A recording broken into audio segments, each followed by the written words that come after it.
Hello and welcome to a brand new series of Material Matters with me, Grant Gibson. Would you believe we're on season 10 now? That said, for listeners who might be unfamiliar with all this, the idea behind the show is that I speak to a designer, maker, artist or architect about a material or technique with which they're intrinsically linked and discover how it changed their lives and careers. I'm delighted to be joined today by the brilliant Jasleen Kaur. Jasleen is an artist, designer and maker who graduated from the Jewellery and Metal course at the Royal College of Art in 2010. Since then, her practice has encompassed pieces created for gallery spaces, as well as work that's socially engaged. She has described herself, rather intriguingly, as a cobbler. More recently, she has created films and pieces of text which investigate untold histories and notions of identity. They are both personal, detailing her Sikh background from Glasgow, and in some instances to do with this nation's colonial past. And more often than not, embedded into all this somewhere is food. In Everyday Resistance, a commission from the Serpentine Gallery, Kaur worked collaboratively with children and mothers from the Portman Early Childhood Centre, based in London's Edgware, and used the micropolitics of cooking and eating together collectively to consider and respond to issues facing the local community. This is art with a real purpose. As well as exhibiting in places such as Mima in Middlesbrough, the Baltic Centre in Gateshead, and Glasgow's Tramway, Jasleen has also lectured at the RCA and Chelsea College of Arts. Jasleen, are you there? I'm here. Great. Thank you very much for doing this. Thanks for inviting me. No, it's a pleasure. I mean, was that reasonably accurate? Yeah, really succinct. Thank you. Oh, it's all right. It's all right. Anytime. I've been starting these interviews like this for more or less a year now. I'm hoping not to have to ask this question at some point in the near future. But how are you coping with the pandemic and the virus, both personally and professionally? It's been emotionally taxing and draining. I think we've been super grateful for a young toddler that's been keeping our body clocks and daily routine like really full. And at times that's been really difficult with no other support around. But yeah, we're doing all right. We're doing okay. Good. Have you been able to work during the whole crisis? Yeah, we've not been furloughed. And I think, with commissions that I've been working on, we didn't know what we were doing last year. Nobody knew the impact of what this was. So there was a resistance to pause anything. So actually commissions have been going on for a very long time, it feels. And I'm really looking forward to shedding a few of them very soon. Yeah. So how have you been able to work? Have you been going to a studio? Is it over Zoom or, how do you operate? I'm back in the studio now. We've kind of got a little rota going with me and my studio mates. So we're not in on the same days, but commissions that were meant to be working with individuals I'm working on a commission in Rochdale with Touchstones with an arts organisation called Up Projects here in London. And we were meant to be going up and running workshops with this group. But obviously all of that has been forced online and in some ways like really convenient that I've been able to literally jump in here at 7 o'clock on a Monday night and run a workshop rather than training it 6 hours up north. But in another way, there's a whole load of stuff that's not been possible. There's, a whole load of stuff that's missing from that interaction that, yeah, I'm really craving now. What kind of stuff? The eating together, the body language, the talking over each other and it being okay. There's a whole lot of stuff that it feels really formal in this online space. You work across many, many mediums, as I kind of alluded to in the intro. You've had pieces in galleries. You also do work that's socially engaged. Food has become a focus of quite a lot of your output. And I was intrigued by this project that I mentioned that you did with the Serpentine, which started in 2018, where you worked with mothers and children from the Portman Early Childhood Centre, which is quite near Edgware Road. It's a Sure Start Centre, which is one of the better ideas to come out of the new Labour era of government. Many of them have been closed since 2010. But you made roti with these women. It was kind of flatbread. And you also created some blankets. So why the bread and why the blankets? I guess I was invited into that centre, the Portman, by the Serpentine, like you say. And the first thing was to really engage in the politics of the site, like everything you've just mentioned, the closures, the cuts, what that space provided for the community and who the community are. It's a really holistic model of care. So a user... Who are the community, Jasleen? There's a huge Middle Eastern community in Edgware. Right. A lot of them are migrants. There used to be 3 Sure Start centres in Edgware in that local area, and now there's only 1. So there's such a demand and need for community centres, but there's such a lack and such a kind of constant fear actually of like the cuts and the closures by the staff and the workers there. But I guess the drop-in centre is this like initial point of call. It's this initial place where people can drop in. You come whenever, you let your kids play, you get a cup of tea or a whatever, and it's for the centre to get to know who the community is and what their needs are, and to point them in the directions of other services that they provide, like ESOL classes or like the breastfeeding clinic, the domestic abuse services. It's a really human way of caring, and I think it was this kind of, they are these all services under one roof type approach that is at risk, I guess. Had you been in a Sure Start centre before? No, I hadn't. I didn't really know about them. I understood the risk that community centres and therefore community were under, the pressures that they were under. But I know them more intimately now through the project, but also through, you know, the process of that project. I fell pregnant, I had a child, and accessing children's centres in Hackney, where I was at the time, was kind of like daily fundamental things that kind of structured the week or gave me support in some way. Did the Serpentine give you a brief, or why the food? Why the roti? The only brief that the Serpentine have in this kind of commission, and maybe that's important to mention, that I am one of many commissions that are cited in that particular children's centre. So there's this kind of constant stream of versions of me, artists, designers, being a resource, I guess, to the centre. The only brief is that there's some kind of, they worded it as like a toolkit, some kind of material, physical output that would be born out of your time at the centre. Hence the picnic protest blankets that were an output from this kind of, a negotiated cooking class that we set up in the drop-in centre over a series of months. We took over the drop-in on a Tuesday afternoon. How many people did you have cooking? It was optional, so people would come to the centre and hang out. Everything was set up on, children's tables and chairs, and you could participate for as long or as short a time as you wanted to. You didn't need to. You were invited to eat with us at the end, but it was, there were up to 70 people in the space on any one day.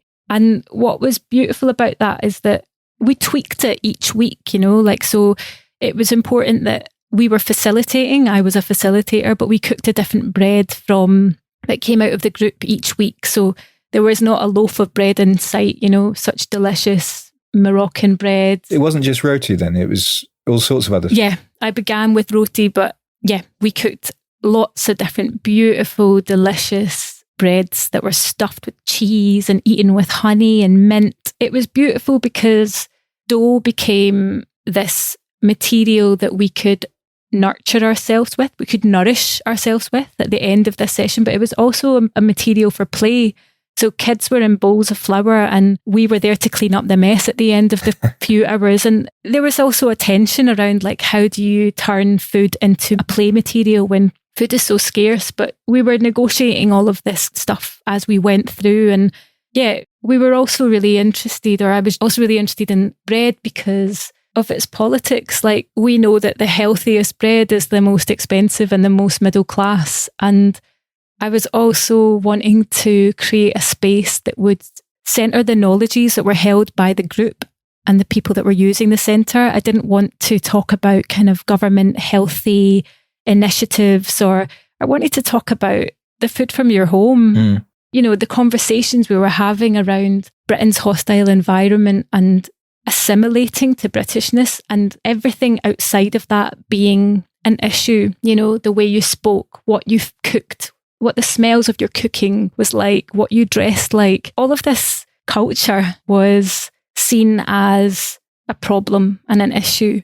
And I wanted to make a space where we paid attention to that stuff, where we didn't try to make anything neutral, right? So we were talking about specificity, not neutral tongues, not neutral, community, I guess. I mean, you talk about a hostile environment. What were the most regular complaints or anecdotes, or, what kind of things were the women talking about? So, after cooking for an hour or so and using a very inadequate kitchen to cook 70 whatevers, we would sit and eat together. We'd invite everyone to pause and eat together, and we'd have a conversation, a more focused conversation. Of course, we were talking all the way through, but I would bring questions. We would write them on big paper. We would translate them into Arabic, and we would form little groups and scribe and translate for one another. And the questions and the things we were talking about, they ranged from talking about the impacts of racism, Islamophobia, racism in education and within the state, and fears for their children growing up in the city. It's kind of heavy and very real stuff that really, what you do with that, what my role is in that. I felt really supported by the Serpentine team, Alex Thorpe and Gemma Egan. We would go away and debrief after each session, and it was never about finding answers. It was always about opening up a space for dialogue, for listening. Listening felt really central to this project. And so what came out of that, I guess, was, of that period of months, the project is still ongoing in some ways, but we were talking a lot about, how these conversations were happening in like a private space, and we wanted to think about becoming visible and taking up public space. So the picnic blankets / protest blankets were designed by Cecilia Serafini with the group, and a lot of the conversations and things that we'd been talking about over the months feature on these blankets, and they were distributed amongst the group with the idea that we would come together and join them all up in a public park. Which you did. Yeah. In Hyde Park in 2019. That's right by Speaker's Corner. And there was a genuine attempt to take up space. Yeah. This kind of notion of it being a big space-taking event was important to you. Yeah, that felt at the heart of like, how do you take up a kind of impolite amount of space, How do you make a space that feels safe to gather? And we kind of, in 2019, we trialled them, I guess. We put on an event. We bought loads of food in from the local takeaway in Edgware Road. We invited the community, and we hosted a couple of grassroots organisations from the local area to come and speak to and about the issues that were coming up, these questions that were coming up within the project, and beyond that. And you've described food, or you've talked of kitchen tables as being sites of resistance. In what sense? Something that we were talking about a lot in this project with the mothers, we were talking about that thing that I was saying about assimilation, and how they were talking about how mothers are the first teachers. And, when they go to school, when the kids go to school, they're going to learn English. They're going to learn everything else. So like, there's a sense of like, holding on to something, and food and cooking and smell and taste, and also how to care for your body. Like, what I now call Ayurveda, or like, what has been really gentrified, and I can go to my local, like, whatever organic food shop and pick up a turmeric latte. Like, this was stuff that I grew up with. Yeah.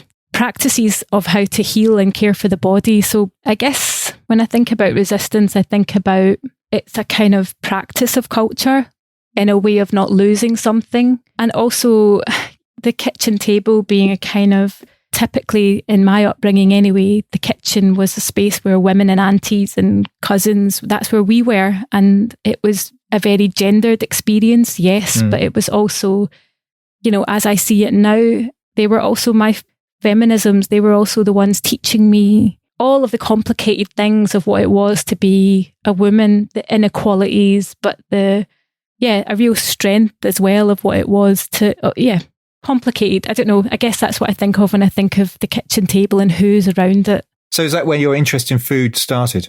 Yeah, absolutely. I say that I didn't get taught how to cook. I didn't learn it. You literally, it's like osmosis. You absorb it in some way. I couldn't write you a recipe because I don't have a recipe. It's something else. It's like knowledge that lives in your hand.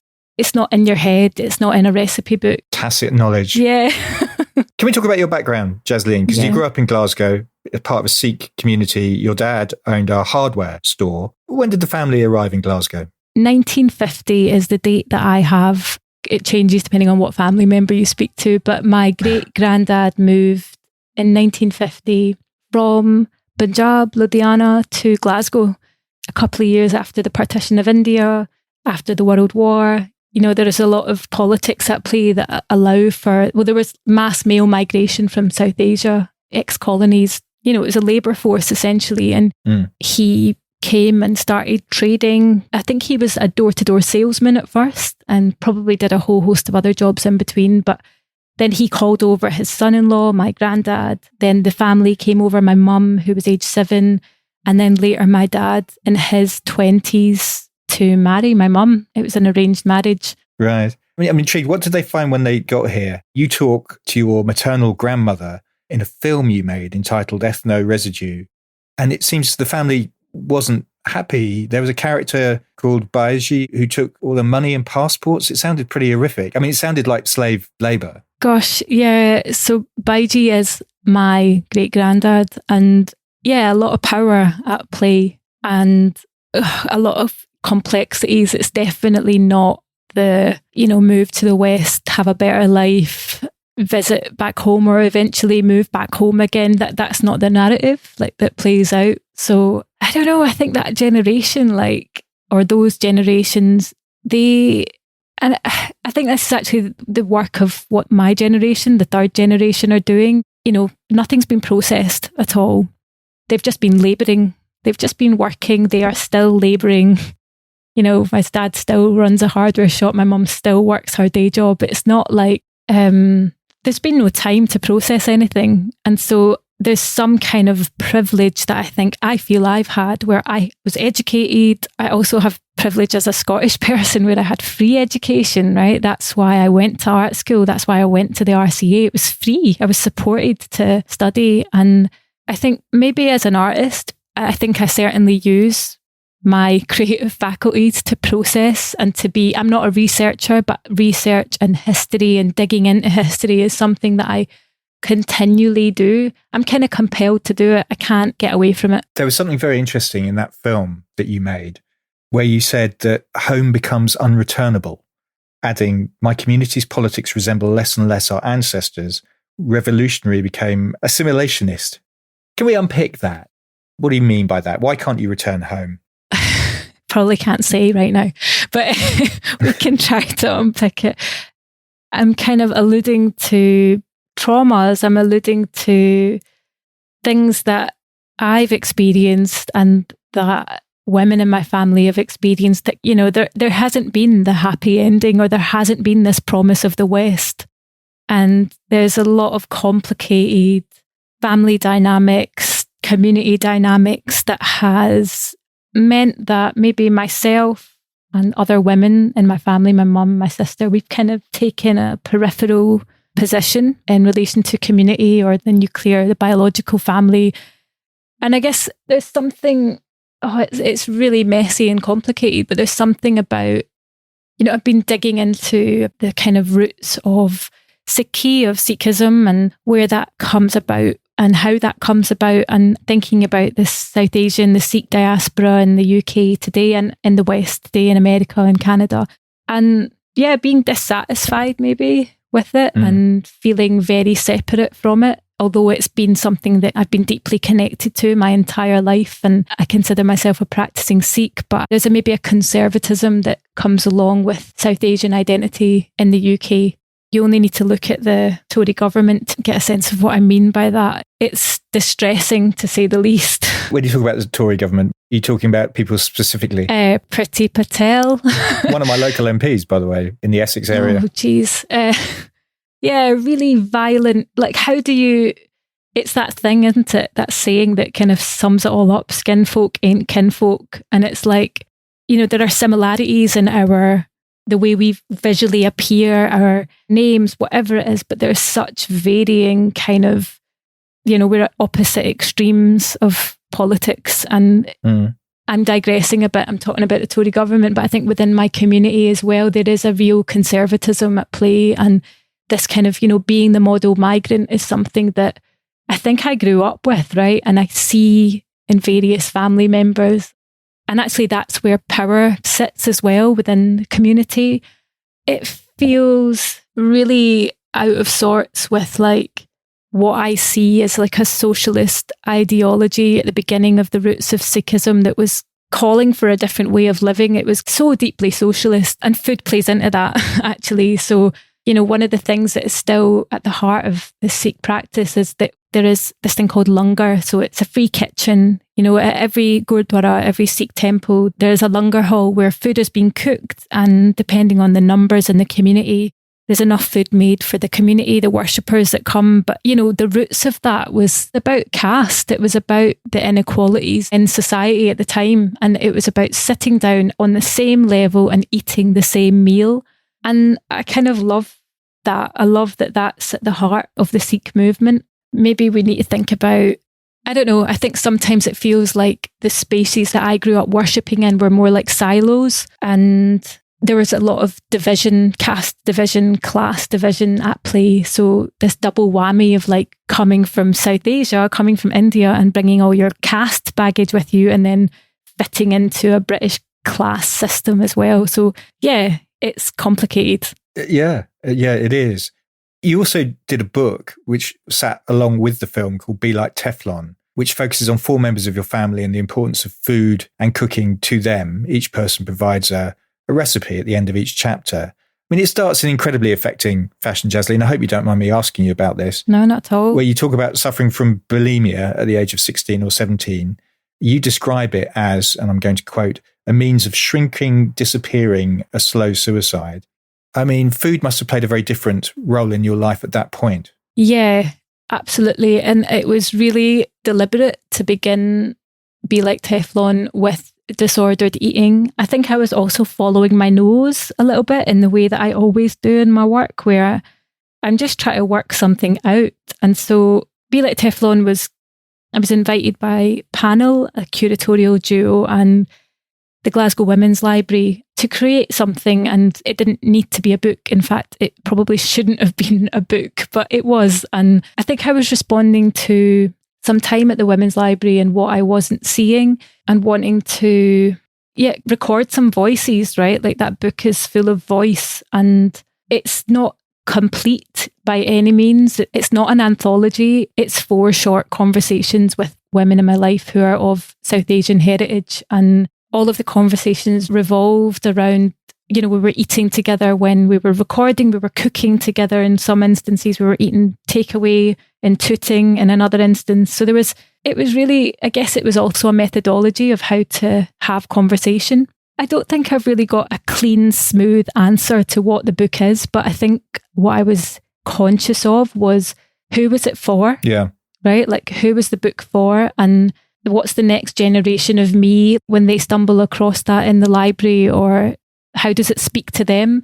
And really being conscious of trying to not make this clean, tidy, exotic version of this South Asian Indian woman, right? So food is in there, yes, but it's not like a cookbook that you will find by Madhur Jaffrey or any of the other incredible South Asian cooks that have come out of Britain. It's something very different to that. Was it a deliberate, very conscious decision to reveal something very personal about yourself in literally the opening page? Yeah. So I don't suffer from disordered eating anymore. So I think my art practice is deeply therapeutic, and I was so desperate to come into voice. I was so desperate to say some truths, or kind of, in that intro, I'm trying to figure out like where personal lived experience marries up to these really traumatic, violent histories of partition, and how, what's been normalised in my community, and how a woman's body is a subject in that. And yeah, I'm kind of trying to process all of this stuff. But as I say, it's not an answer. It's messy, it's sticky, it's the slippery stuff that I don't have clean, clear. It's not resolved. Nothing's really resolved there. Mm. You also question whether your mother went vegan as an act of resistance against the men in her life. Is that true, do you think? All I know is that she's cooked for the men in her house, and since she was, married at 16. So suddenly this decision to not cook the food that they were going to eat felt deeply important. Yeah. You describe her in another publication called Feast. You said that she struggled to fit into the community. Why was that, do you think? Yeah, I think there's this repeat pattern that I can see in all of the generations on both sides of my mum and dad's family in the UK and in India, of women being erased. And, when women fall out of favour, they're kind of erased from the family. They're erased from the narrative entirely. Their names are not said in households anymore. And in a way, we're all one of them. My mum, my sister and me. And so when you don't fit that trope of being the matriarch, or when you decide to leave the role or resist the role that you are meant to have, then it's a very lonely place, I guess. It doesn't fit into the community. Yeah, there's no room for that. But what I have found in my later years, you know, in my late 20s, early, maybe more my 30s, is that on the periphery, you know, on the margins, there are a whole host of radical, queer feminists from my community that that's where I want to turn my attention to, rather than these really male-dominated spaces and, ideas of... And then for me to try and fit into that is not what I'm interested in. Was there art in your household? When did you discover your interest in jewellery? I don't know if I'd ever had an interest in jewellery. I think that's a disclaimer, isn't it? Isn't it? It's a lot of education to realise you're not interested in something. But anyway, continue. All I know is that I drew from a really young age. Like, I have so many fond memories, I'm sure everyone does, of like having a biscuit tin of crayons and pencils and just losing myself and colouring in and drawing like jumbo colouring in books from the cash and carry. And, you know, and then I can see myself 10 years later doing like 10-hour art.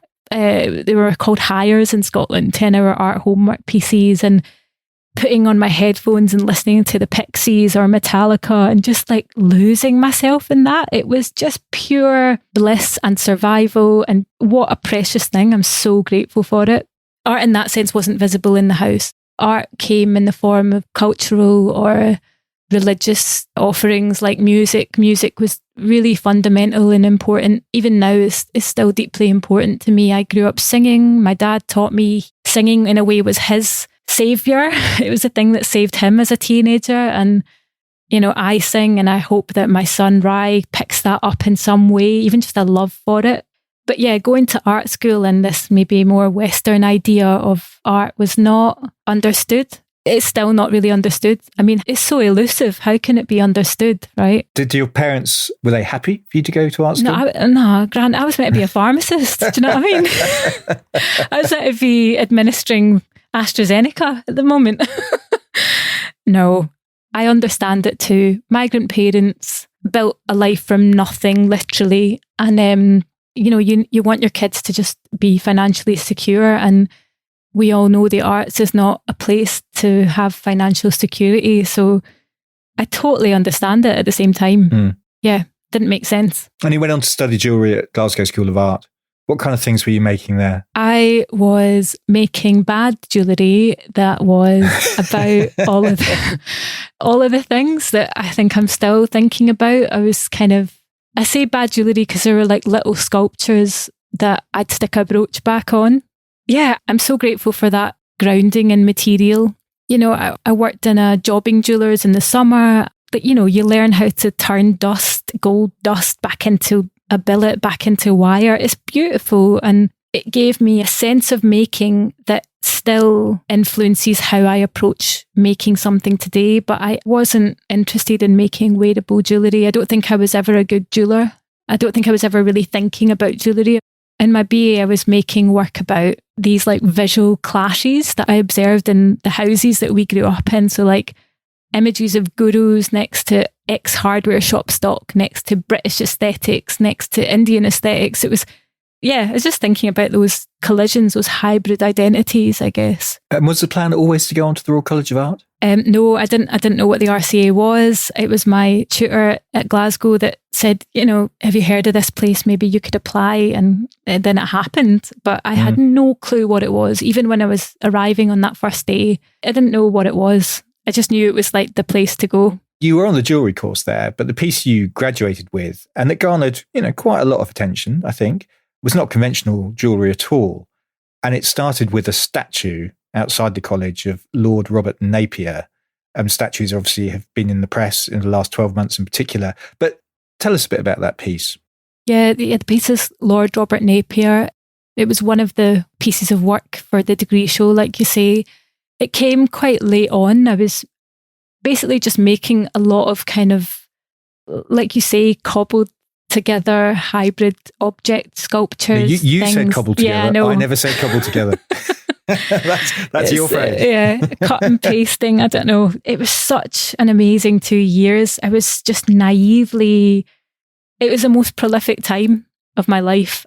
I'm trying to get back to that at the moment. But Lord Robert Napier, the statue sat outside. It faces Hyde Park. It was right outside I could see it from the studios that I was in Kensington at the time. And through a little bit of Googling, I found out that the man on the statue fought in I was interested in specifically these two Anglo-Sikh wars that he fought in.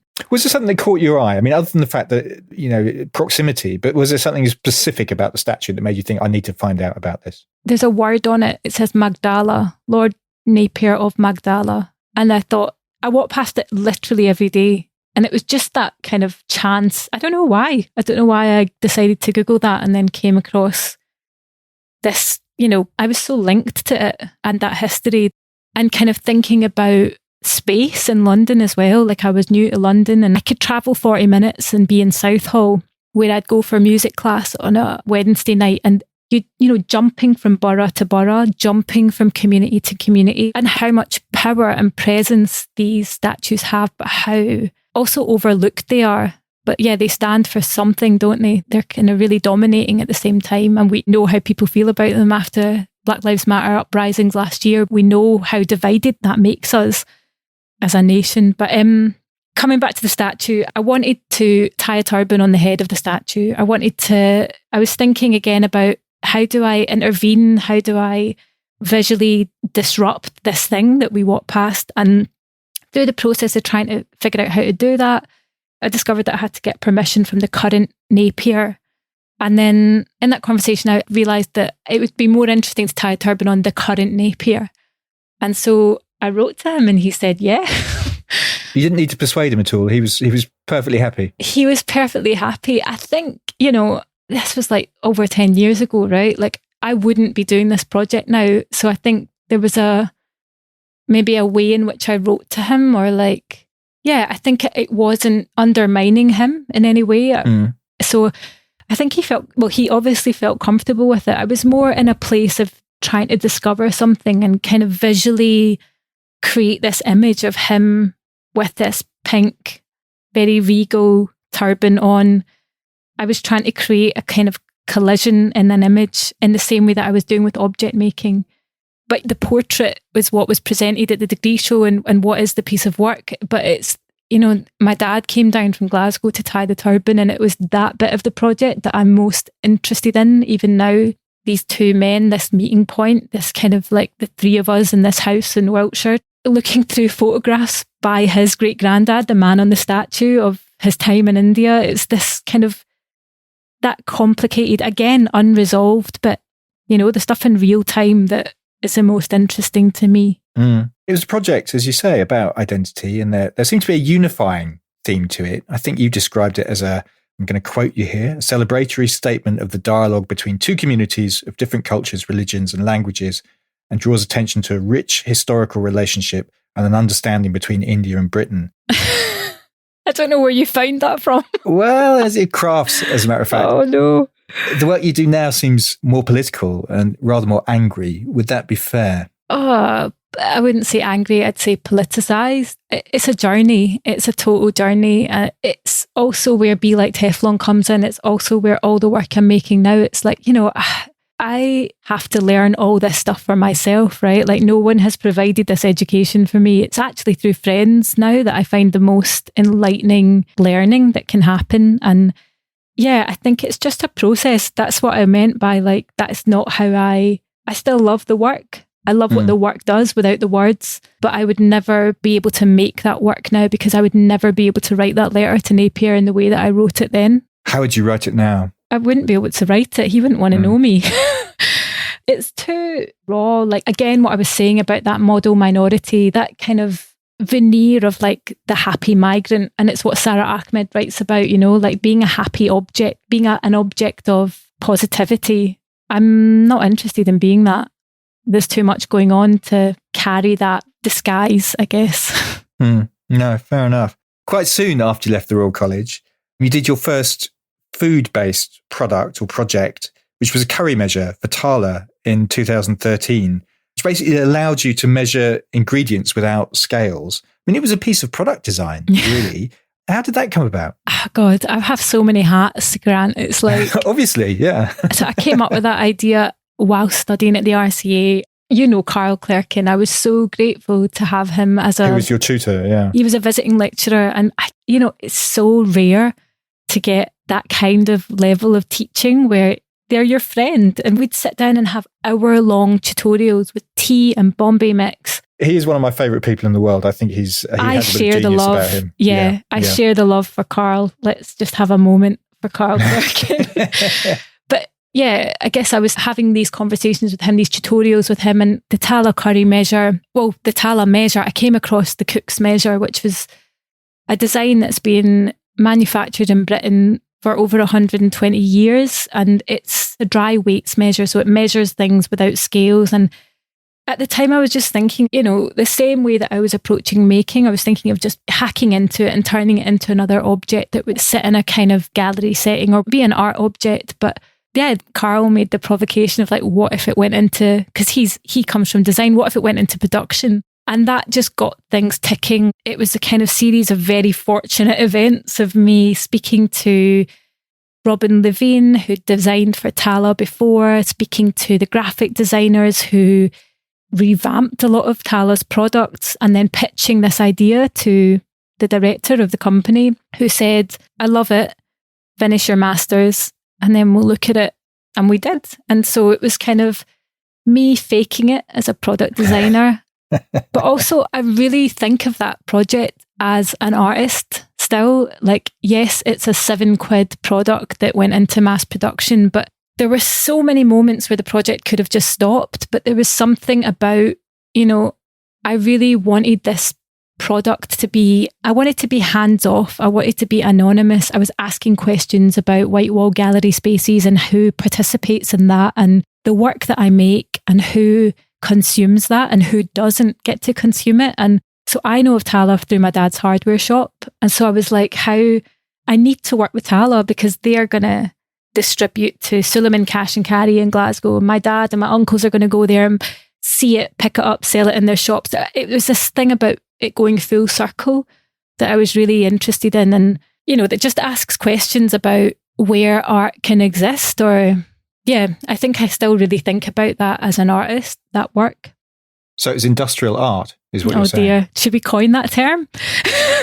Don't think I'd be coining it. I'm sure somebody's used that before. Okay. The idea ended up being scaled up, and you used buckets in the Sikh temple in Glasgow for a project that you turned into a film called Balti. Yeah.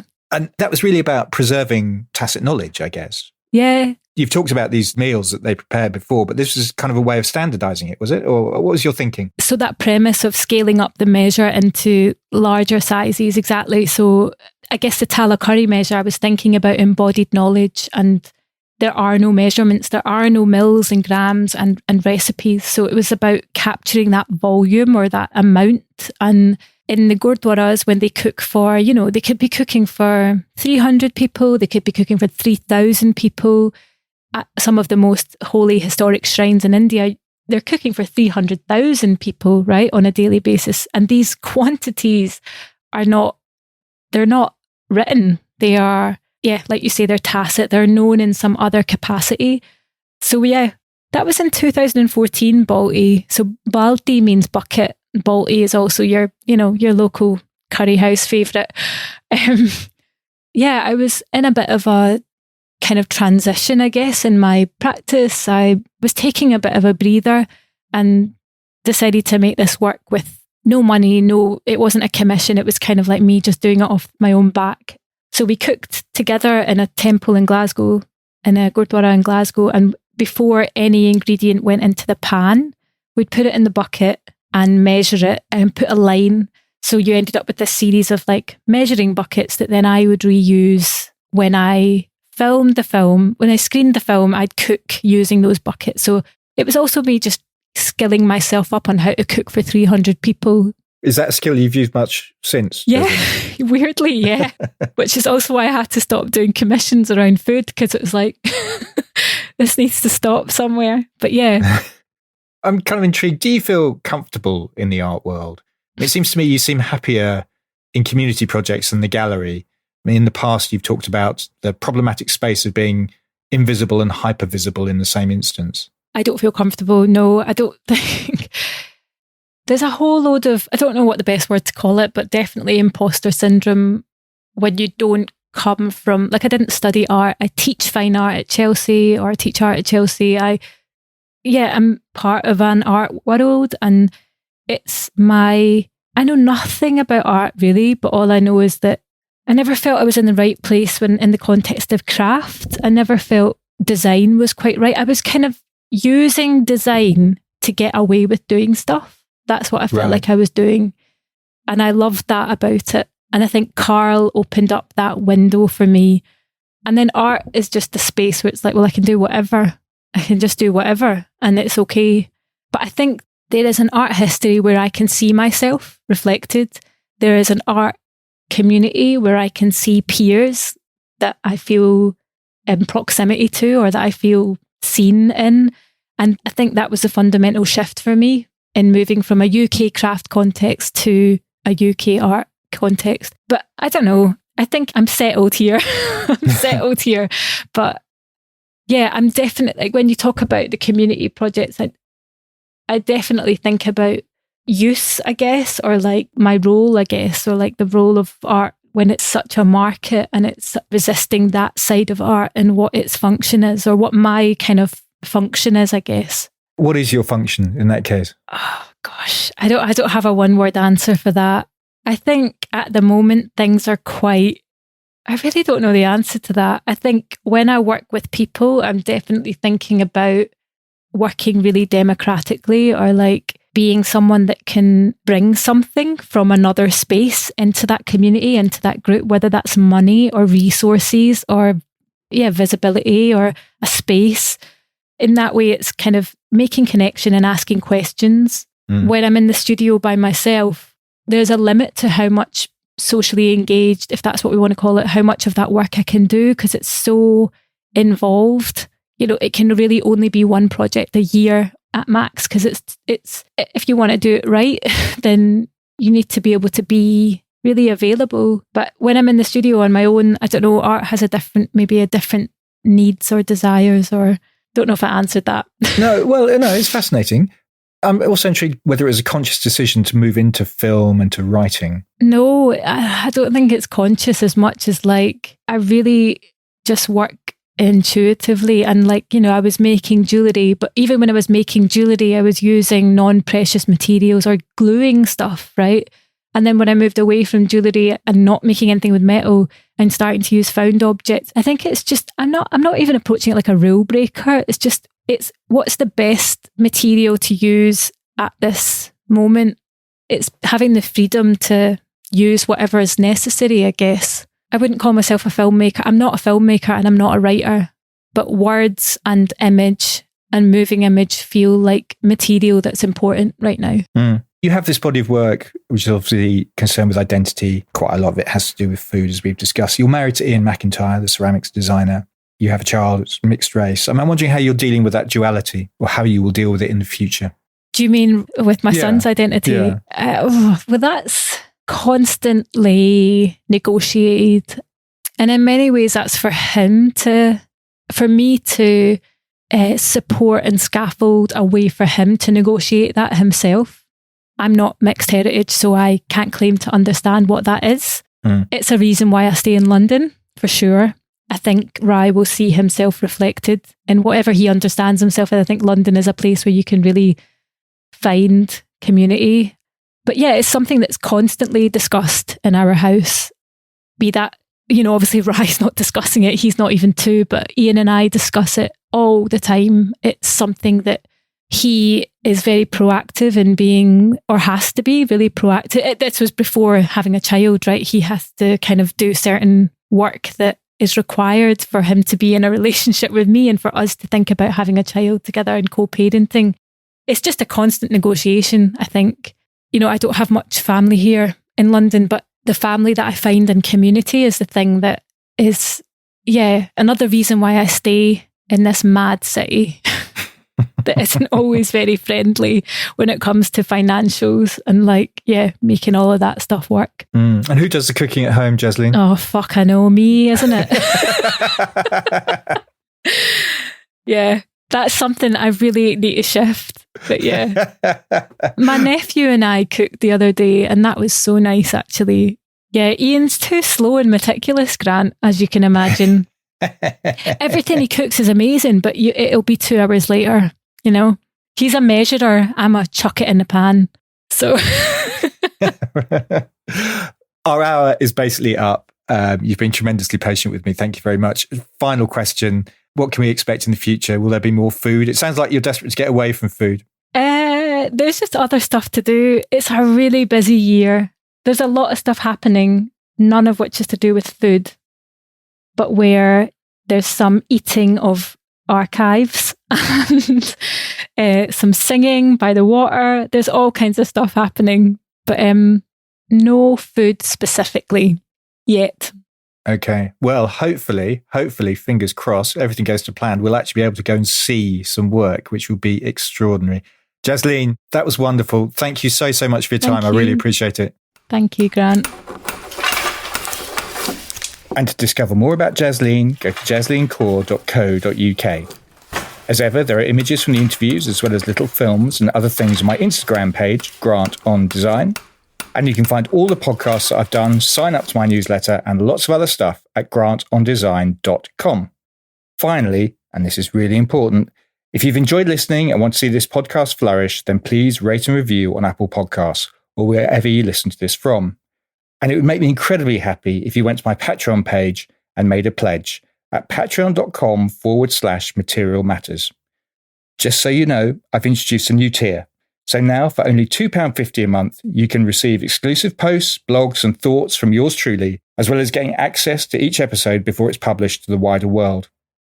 Material Matters is a completely independent concern, and any help you can offer would be hugely appreciated. Ultimately, you'll be helping to take the message of the importance of materials, skill, craft and design to a whole new audience. Thanks so much for listening, and please stay safe and well.